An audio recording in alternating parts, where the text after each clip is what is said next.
Hi, I'm Natalia. Welcome to my YouTube channel. In this video, I will be showing you how I sewed my dress that I wore for my engagement shoot. Hopefully you learn some new sewing tips and tricks, like how to sew seamless lace, how to sew French seams, and more. Let's get into the video. This is option 1 for the sleeves. This one's a little bit thicker and it has stretch. I might go with this one. I'm loving this satin. The only problem is that it's a little bit too sheer, so I have to find a lining for it. I think I found my fabric for the engagement dress photos. The main fabric, the sleeve fabric, and the lining. I'm making this dress. It's from a vintage Vogue sewing pattern. These are the pattern pieces: bodice front, front, back, bottom back lining, top back lining, sleeve back, sleeve front, and armhole binding. This is how the dress is laid out. Notice the dress and lining are cut on bias and the sleeves are cut on cross grain. Cut the fabric out. Notice all those pieces here are on the bias, which is a 45-degree angle. Mark the darts with thread. This is more accurate than doing it with chalk, and it's cleaner. For the bust pieces, fold right side to right side. Use silk pins and sew at 1/2 inch seam allowance. And just sew that dart. For the top back lining pieces, sew that dart again. This is what it should look like. Sew the darts on the bottom back lining pieces. I am going to iron the lining pieces. For the bottom lining part, I'm going to press the dart towards the center back. Same thing with the top back lining part. I'm just pressing the darts towards the center back. I am also pressing the seam in the bust part. I'm going to snip into that seam allowance a little bit so I can open it flat and press it using one of these. Tailor's ham and Tailor sausage. It's used for pressing curved edges, so you get a really nice finish. Pin the bust pieces to the body pieces. I like to start from edge to edge and then the center, and then I like to evenly distribute all of the pins. Then I baste, which is hand sewing the two pieces together. The reason is so that when I'm sewing, I don't have any of the pins in the way and there's no puckering or anything like that. So machine sew at 1/2 inch seam allowance. Pin the top and back bottom lining pieces together and make sure the darts are pressed towards the back. Sew at 1/2 inch seam allowance, making sure the dart is in the right direction. Press the seam allowance up. I like to press it on both sides. And press the seam allowance up for the front piece. Pin the fisheye dart according to the thread markings. So a fisheye dart just means that the center part of the dart is the widest part. So follow the thread markings and just carefully sew it. Press the seam allowance towards the back. Now it's time for the self fabric. Attach the bust pieces to the body. This is the same exact steps as the lining. You're going to baste those pieces together and you will sew at 1/2 inch seam allowance. Pin the sleeves onto the lace fabric. Notice how I'm folding the seam allowance back on the outer edge, and mark the edge of the sleeve with a contrast color thread. Cut the sleeves on the shorter edge. It'll be the standard 1/2 inch seam allowance. And for the outer edge, I am giving it several inches of seam allowance. And for that curved part, I am doing the normal seam allowance. This is what the sleeve will look like. Here I'm cutting more precisely and I'm trimming off some of the excess flowers. I'm just being careful, I'm just cutting around the edges. After that, I'm laying the back sleeve on top of the front sleeve and I'm pinning it. Make sure the thread guidelines match each other.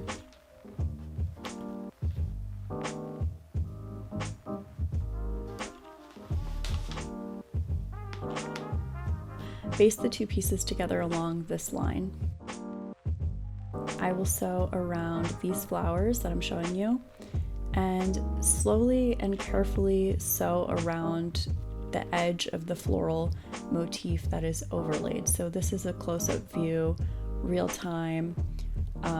This is like how slow I'm actually sewing it.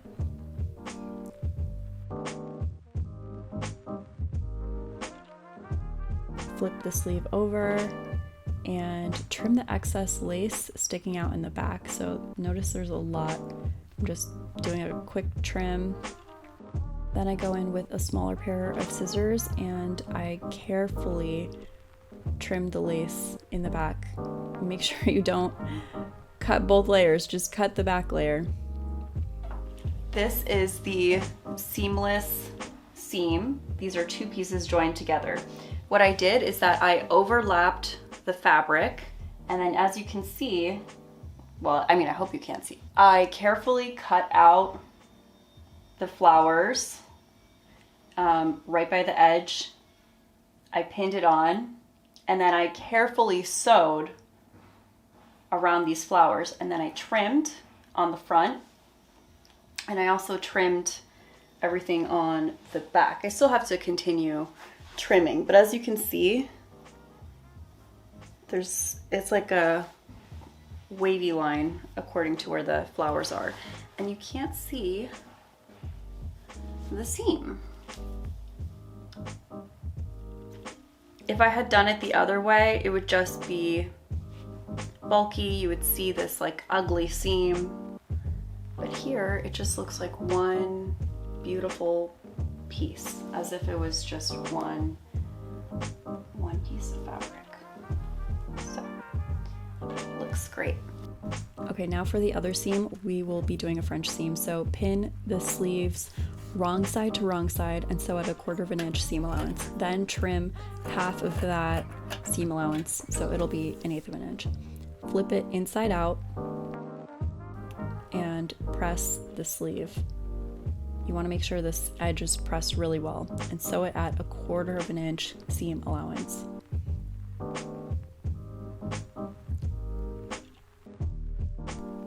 And this is what it will look like. Onto the back pieces, pin the center back up to this point, and then sew at 1/2 inch seam allowance up to that point. Press the seam open, don't skip the pressing. Remove those basting threads that you had there and place the front piece on top of the back piece, right side to right side, and pin until the waist and sew at 1/2 inch seam allowance. Now for the lining, pin the center back up until that point and sew at 1/2 inch seam allowance. Pin the self and lining pieces together. I am pinning the neckline, the armhole, and the shoulders. You're going to sew at 1/2 inch, but do not sew the armholes. Here I'm sewing at 1/2 inch seam allowance. Notice how I did not sew the armholes. Press the seam allowance towards the lining. Press it up. And you're going to do an understitch. So you're stitching the lining. This won't be visible on the front of the dress. Press the neckline, and then press the shoulders as well. Baste the armhole lining and the self pieces together. So you're just hand sewing this part of the armhole. Pin the sleeves onto the dress.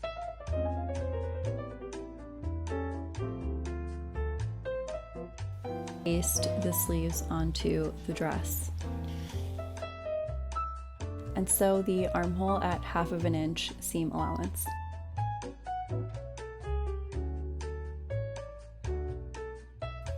Press the binding in half.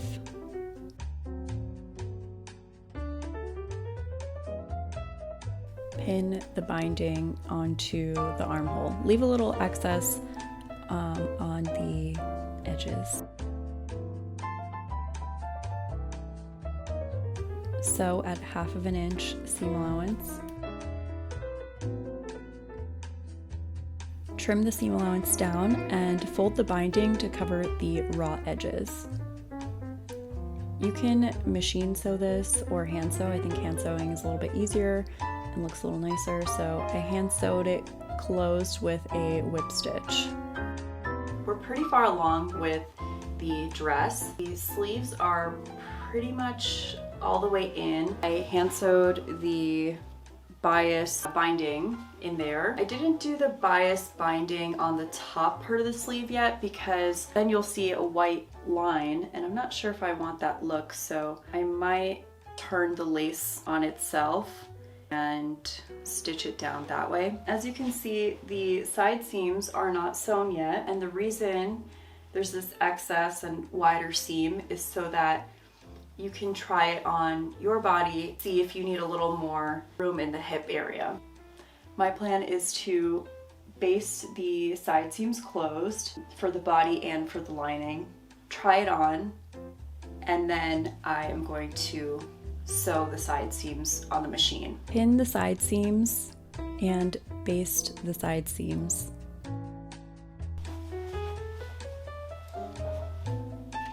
Sew the side seams and trim the excess seam allowance. Press the seam allowance open. We will be sewing in the zipper. Pin the lining part right side to right side. Add a strip of interfacing along the seam allowance. I should have done this, it was a big mistake that I didn't, and I'll talk about that later. Sew at 1/2 inch on the widest stitch length, and at the very end, switch back to a normal stitch length. Once open, and lay the zipper flat on the seam allowance. By the way, I forgot to mention, when you open the zipper, it's good to press it, so anyway, baste the zipper onto the seam allowance. Remove the pins and flip it. Remove the machine stitching. So the zipper will still be attached, but we're just removing the machine stitching. That's what it looks like. Unzip your zipper all the way down. And then use a zipper foot to stitch the very edge of the zipper, as close to the teeth as possible. If you had pressed the zipper open earlier, this would make the process even easier. Close the zipper, looks great. And now fold the lining right side to right side, so you're sandwiching the lining, the zipper, and the self fabric all together. And you will sew as close as possible to the zipper. Like I usually do like 1/2 inch seam allowance.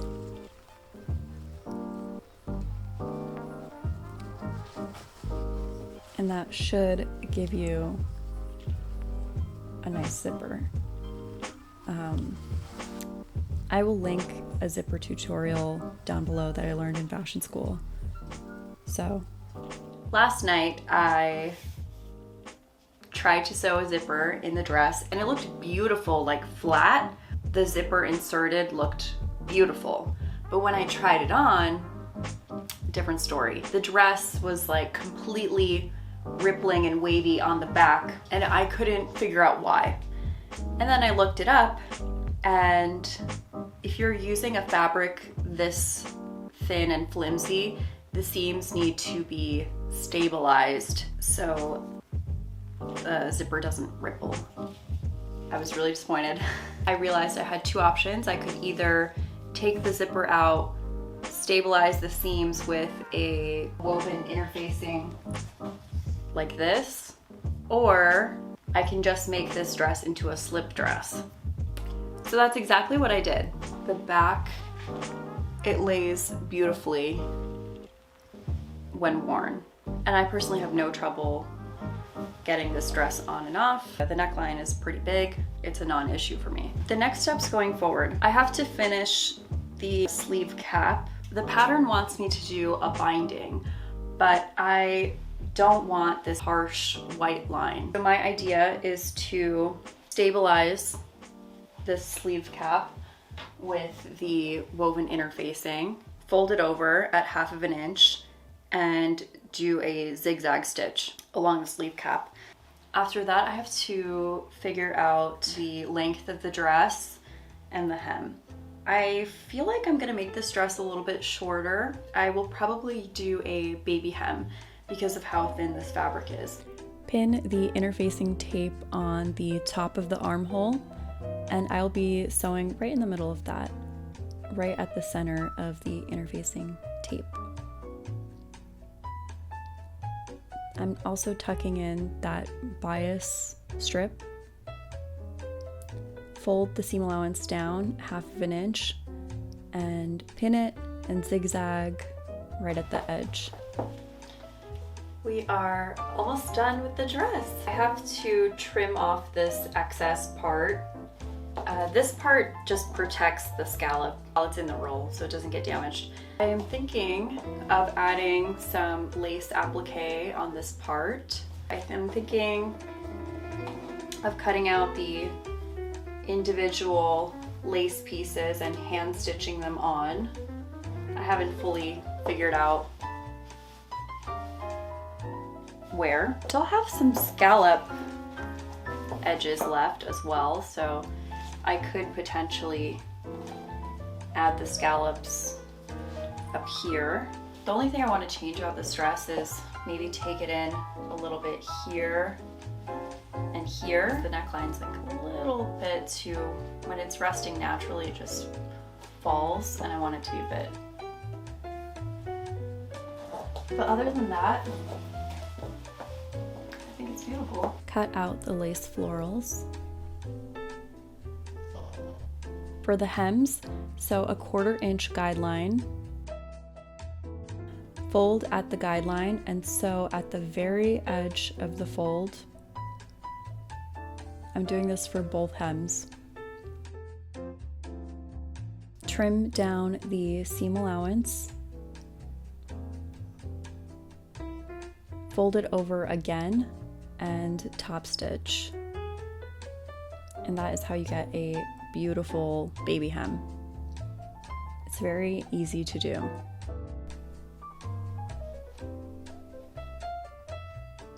Pin the lace on top of the bust area and sleeve area. Here I'm kind of freestyling it. I am using silk pins so I don't damage my fabric. And I'm just, figuring out placement before I sew everything on. I also added some lace to the armhole part. And carefully hand sew around each flower. This was like so tedious. This was like incredibly tedious. You have no idea. Just standing and sewing around the edge of the flower by hand. So tedious, but I think the end result came out really nice. And this is the final result.